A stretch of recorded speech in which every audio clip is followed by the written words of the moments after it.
चलिए शुरू करते हैं जून का पार्ट 1।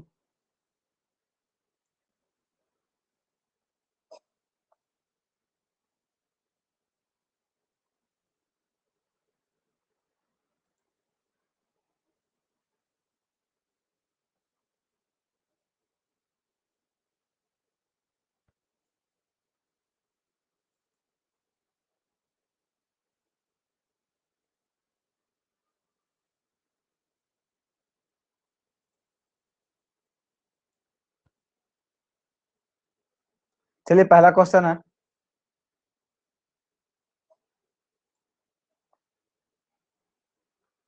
इजराइल के नए प्रधानमंत्री के रूप में किसे नियुक्त किया गया?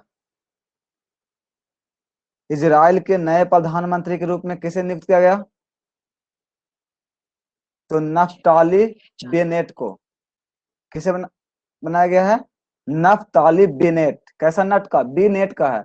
यानी इजराइल के नए प्रधानमंत्री कौन बनाया गया है? तो नफ्ताली बीनेट। इजराइल के प्रधानमंत्री कौन बनाया गया? किनके? नफ्ताली बेनेट को।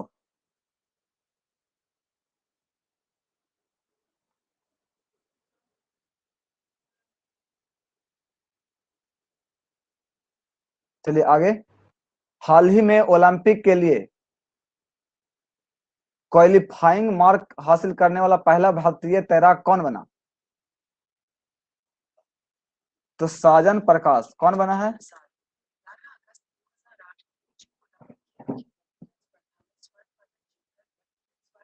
यानी साजन प्रकाश। कौन जी?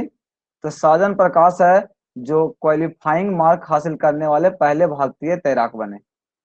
आगे। प्रधानमंत्री नरेंद्र मोदी ने अंतर्राष्ट्रीय योगा दिवस पर किस योगा ऐप को लॉन्च किया? तो एम योगा ऐप। योगा दिवस 2021 का थीम क्या है?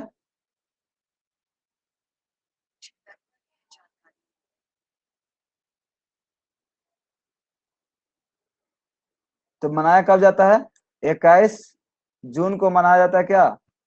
राष्ट्रीय योगा दिवस। और इस साल का थीम है 2021 का स्वास्थ्य के लिए योगा। क्या थीम है?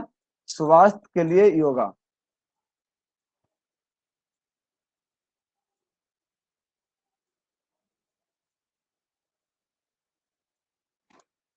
योगा। ठीक है।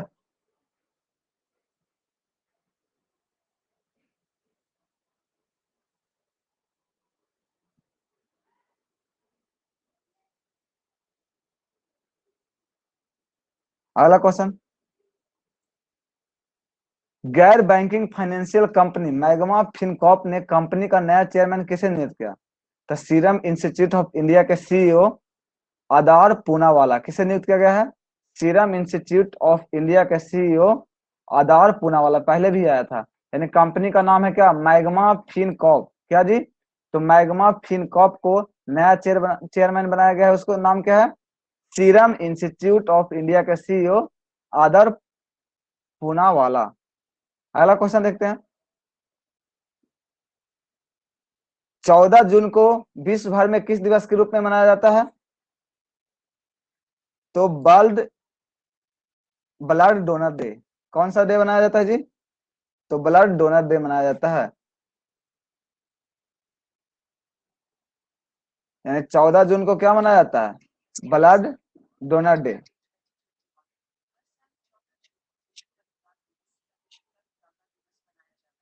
ठीक है ना। आगे। प्रख्यात साहित्यकार लक्ष्मी नंदन बोरा को कितने वर्ष की उम्र में निधन हुआ? तो 89 वर्ष की उम्र में निधन हुआ। कितने वर्ष में जी? तो लक्ष्मी नंदन बोरा को 89 वर्ष के उम्र में निधन हुआ। क्या कौन थे लक्ष्मी नंदन बोरा? तो साहित्यकार। क्या थे? साहित्यकार। केंद्र सरकार ने ड्राइविंग लाइसेंस व अन्य मोटर वाहन दस्तावेज को वैलिडिटी को बढ़ाकर कितना तक कर दिया है?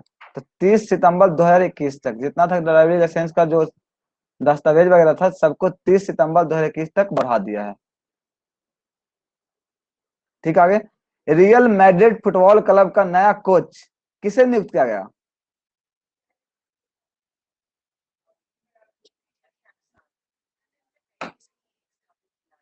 यानी कार्लो एंचेलोटी। किसे? Carlo Ancelotti. कौन लोटी जी? कार्लो एंचेलोटी को रियल मैड्रिड फुटबॉल क्लब का कोच नियुक्त किया गया। रियल मैड्रिड फुटबॉल क्लब का नया कोच किसे नियुक्त किया गया है? कार्लो एवेलोंटी। किसे? कार्लो एवेलोंटी को। अगला क्वेश्चन, हाल ही में वित्त मंत्री निर्मला सीतारमन ने कोविड-19 प्रभावित क्षेत्रों के लिए कितने रुपया का लोन गारंटी योजना का घोषणा किया? तो 1.1 लाख करोड़ रुपया को ये लोन गारंटी योजना में शामिल किया है। ठीक है, अगला, संयुक्त राष्ट्र महासभा का 76वें अधिवेशन का अध्यक्ष किसे चुना गया? तो अब्दुल्ला शाहिद। बहुत इंपॉर्टेंट क्वेश्चन ये है, अब्दुल्ला को चुना गया क्या संयुक्त राष्ट्र महासभा का 76वें अधिवेशन का अध्यक्ष, यानी संयुक्त राष्ट्र महासभा का 76वें अधिवेशन का अध्यक्ष किसे चुना गया है? तो अब्दुल्ला शाहिद को। किसे चुना गया है? अब्दुल्ला शाहिद को। आगे, किस देश ने एंटीवायरल प्रोग्रामर फॉर पेंडेमिक्स योजना का घोषणा किया? यानी antiviral programme for pandemics, pandemics माने होता है महामारी, यानी किस देश ने? तो अमेरिका ने। ठीक है ना, कौन सा पेंडेमिक को प्रोग्राम के लिए पेंडेमिक का घोषणा किया? तो अमेरिका। अगला क्वेश्चन, 22 साल तक वनडे खेलने वाली दुनिया का दूसरा क्रिकेटर कौन बने? तो ये मिताली राज। सचिन तेंदुलकर के बाद ये मिताली राज जो है 22 साल तक वनडे खेलने वाली दुनिया का दूसरा क्रिकेटर बना। एक सचिन तेंदुलकर भी था, अब कौन हो गए हैं? मिताली राज। ये महिला क्रिकेट का कप्तान भी है अभी। हाल ही में देश का पहला ई व्हीकल ओनली एरिया किसे घोषित किया गया?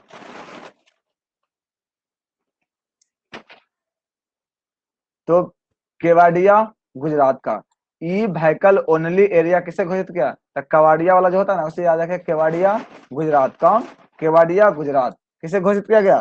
केवाडिया गुजरात को। संयुक्त राष्ट्र में भारत के पूर्व राजनयिक कृष्ण लाल को कितने वर्ष का निधन हुआ? तो 69 वर्ष का। इसको छोड़ दीजिए। हाल ही में केंद्र सरकार ने अटॉर्नी जनरल के वेणुगोपाल का कार्यकाल कब तक बढ़ा दिया? यानी 1 साल के लिए, यानी 30 जून 2022 तक। यानी ये करेंट क्वेश्चन हो गया कि भारत का अटॉर्नी जनरल कौन है? तो के वेणुगोपाल। इसका कार्यकाल 1 साल के लिए बढ़ा दिया गया है, यानी 30 जून 2022 को। ठीक है, आगे, हाल ही में भारत सरकार ने आत्मनिर्भर भारत पैकेज का एक भाग के रूप में किस खाद्य सुरक्षा योजना को लॉन्च किया? तो प्रधानमंत्री गरीब कल्याण अन्न योजना। किसे क्या है? तो प्रधानमंत्री गरीब कल्याण अन्न योजना। आगे, हाल ही में 29 जून को देश भर में किस दिवस के रूप में मनाया गया? तो राष्ट्रीय सांख्यिकी दिवस। और जो ये मनाया जाता है पीसी महान लोबिस के जन्म दिवस पे। किसके? पीसी महान लोबिस। ठीक है ना, यानी 29 जून को मनाया जाता है राष्ट्रीय सांख्यिकी दिवस।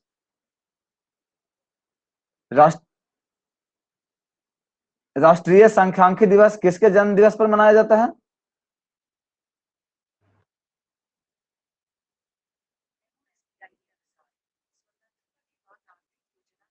चलिए आगे, 15 जून को विश्व भर में किस दिवस के रूप में मनाया जाता है? तो विश्व बुजुर्ग दुर्व्यवहार रोकथाम जागरूकता दिवस। जो आप लोग बुजुर्ग को तंग करते हैं ना, उसका रोकथाम के लिए बनाया गया है 15 जून को हर एक साल विश्व बुजुर्ग दुर्व्यवहार रोकथाम जागरूकता दिवस। ठीक है, आप लोग बुजुर्ग को तंग नहीं कीजिएगा 15 जून को। 14 जून को वर्ल्ड डोनर डे।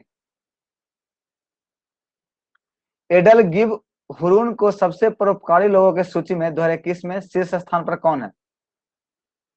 तो दिव्यकांत जमशेदजी टाटा। ठीक है, कौन? जमशेदजी टाटा को ये शामिल किया गया। हाल ही में किस कैबिनेट ने 2021-22 सीजन के लिए सभी खरीफ फसलों का न्यूनतम समर्थन मूल्य में वृद्धि की मंजूरी दी है?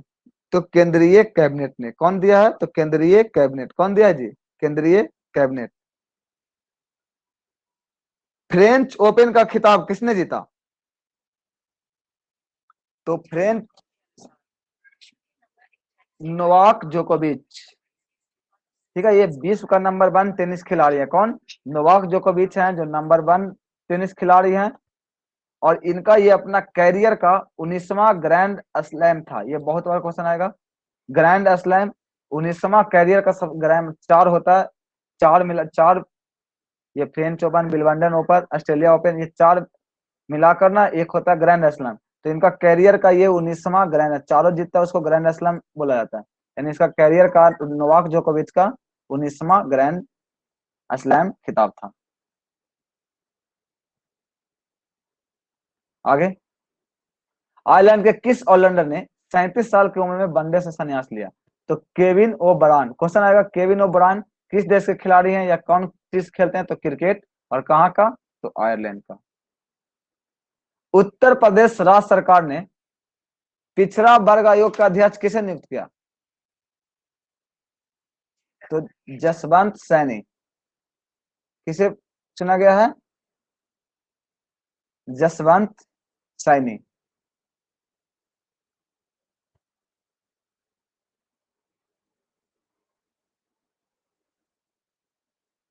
सेंट्रल अफ्रीकन रिपब्लिक का नया प्रधानमंत्री किसे नियुक्त किया गया? अफ्रीकन रिपब्लिक का नया प्रधानमंत्री Henri Marie Dondra. Henri Marie Dondra किसे चुना गया है? तो हेनरी मैरी डोंड्रा को किसे चुना गया है? तो हेनरी मैरी डोंड्रा। डीपीजीसी यानी digital publisher content grievance council के शिकायत निवारण बोर्ड के अध्यक्ष किसे चुना गया? डीपीसीजीसी यानी अर्जुन कुमार सिकरी। किसे चुना गया है जी? अर्जुन को। किसे? Digital publisher content grievance council के शिकायत, तो अर्जुन कुमार सिकरी। किस देश ने आबादी नियंत्रण के लिए लगाई गई पाबंदी को हटाते हुए 3 बच्चा पैदा करने का अनुमति प्रदान किया? पहले ये हमारे तो यहाँ भी था, लेकिन अब उस नियंत्रण को हटा दिया है और 3 बच्चा पैदा करने का अनुमति दिया। कौन सा? तो चीन। अब चीन बोला कि 3 बच्चे तक पैदा कर सकते हैं। ठीक है ना। आगे, ओलंपिक के लिए क्वालिफाई करने वाले पहला ट्रांसजेंडर एथलीट कौन बना? ओलंपिक में कोई ट्रांसजेंडर एथलीट क्वालिफाई किया है तो उसका नाम है लॉरेल हर्बर्ड। हार्वर्ड जो कहाँ का है? न्यूजीलैंड का। ज्यादा हर्बर हर्बर करता है इसीलिए हार्वर्ड। लॉरेल हर्बर्ड। अगला क्वेश्चन, विश्व भर में 2021-22 के लिए भारत के जीडीपी का वृद्धि दर 10.1 से घटकर कितना कर दिया गया है? तो विश्व बैंक ने 2021-22 के लिए 8.30% कर दिया। कितना कर दिया है? 8.30%।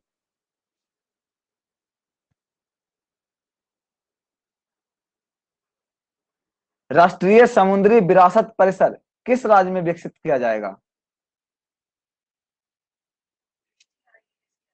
यानी राष्ट्रीय समुद्री विरासत परिसर गुजरात राज्य में विकसित किया जाएगा। कहाँ विकसित किया जाएगा? तो गुजरात राज्य में विकसित किया जाएगा।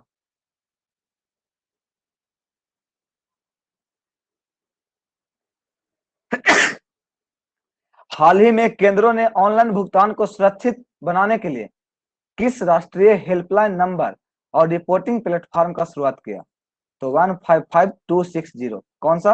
155260। ऑनलाइन भुगतान को सुरक्षित बनाने के लिए किस राष्ट्रीय हेल्पलाइन नंबर को रिपोर्टिंग प्लेटफॉर्म को शुरुआत किया?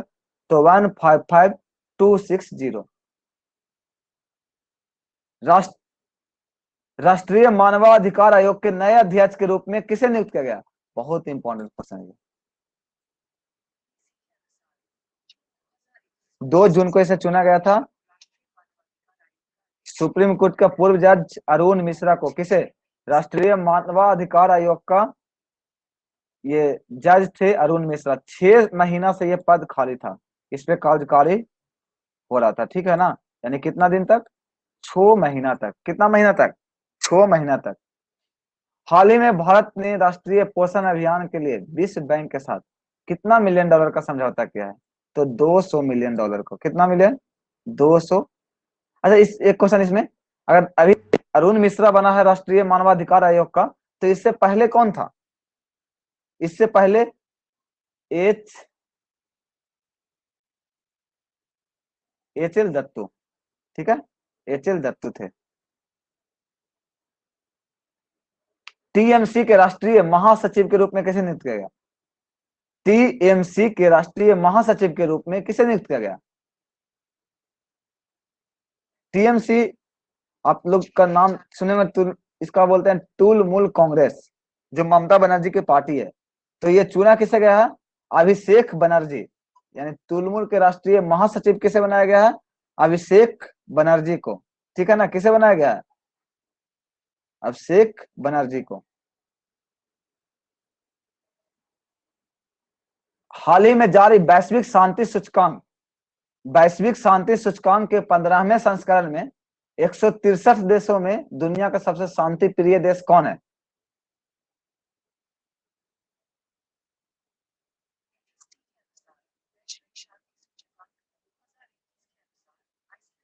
यानी इसका सबसे पहला शांति प्रिय देश आइसलैंड, और इसमें सबसे कम शांति वाला देश है कौन? अफगानिस्तान। कौन है? अफगानिस्तान। कौन है जी? अफगानिस्तान है, जहां सबसे कम शांति है। ठीक है ना, अफगानिस्तान में सबसे कम शांति है। तो वैश्विक शांति सूचकांक में भारत का स्थान क्या है?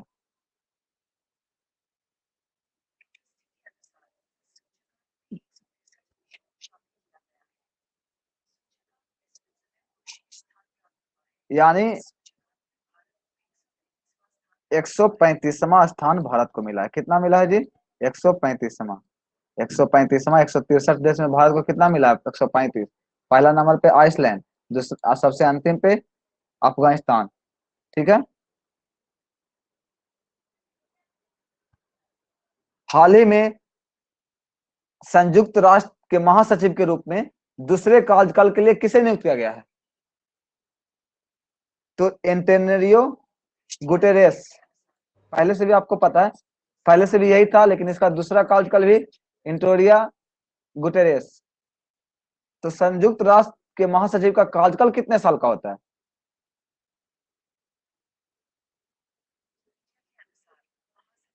इसका कार्यकाल होता है 5 साल का। कितना साल का होता है? 5 साल का होता है। हाल ही में जारी क्यूएस बर्ड यूनिवर्सिटी रैंकिंग 2022 में किन 3 भारतीय संस्थान को टॉप 200 में जगह दिया गया है? तो ITI Bombay 177, ITI Delhi, ITI ISC Bangalore, IIT, ITI नहीं, आईआईटी। किस राज्य सरकार ने कृषि के क्षेत्र में कृषि विविधीकरण योजना का शुरुआत किया? किस राज्य सरकार ने कृषि के क्षेत्र में कृषि विविधीकरण योजना शुरुआत किया? तो गुजरात राज्य सरकार ने। किसने शुरुआत किया है जी? तो गुजरात राज्य सरकार। डॉक्टर महेश शर्मा को किस अवार्ड से सम्मानित किया गया? तो फेमडेंट दंत विज्ञान लेजेंड अवार्ड। कौन सा अवार्ड दिया गया है? तो फेमडेंट दंत विज्ञान लेजेंड अवार्ड, दंत लेजेंड विज्ञान अवार्ड, महेश शर्मा को।